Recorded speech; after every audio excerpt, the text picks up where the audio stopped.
Ann, may sasabihin ako sa'yo. Ano? Kaso kasi, nahihiya ako eh.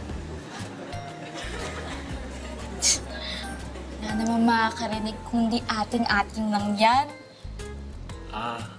Atin-atin lang. Tayo lang. Tayong apat.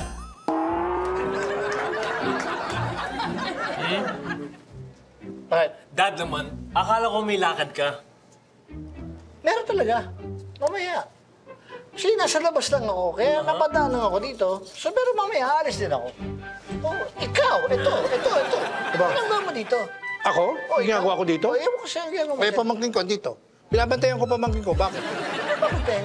Abay, siyempre, alam ko naman diskarte ng pamilya mo. Kailangan bantayan to.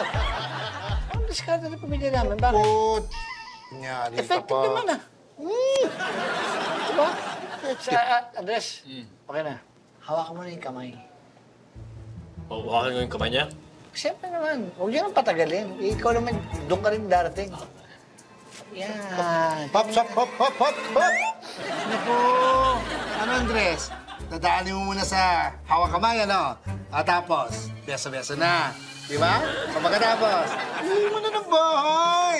At tapos, uuwi ito si Ann, umiiyak sa akin. Tsuke! Buntis ako! Uy!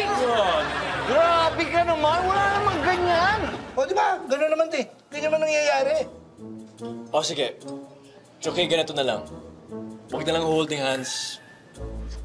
Picture na lang kami. Yan! Para sa stories ko. Selfie. Pwede. Pwede yan, pa. Yung mga ganyan, pwede yan. Madali naman yung mga ganyan, eh.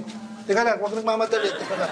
At, teka lang Ano? po, pwede po kung kami na lang ni Andres? Kayo na lang. Ay, hindi naman kasama. Pwede mo lang yan. Sige, kayo na lang.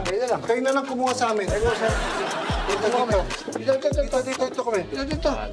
Tapat mo dito. Yan. Hindi kami kita. Yun. Yan. Sinahan tayo.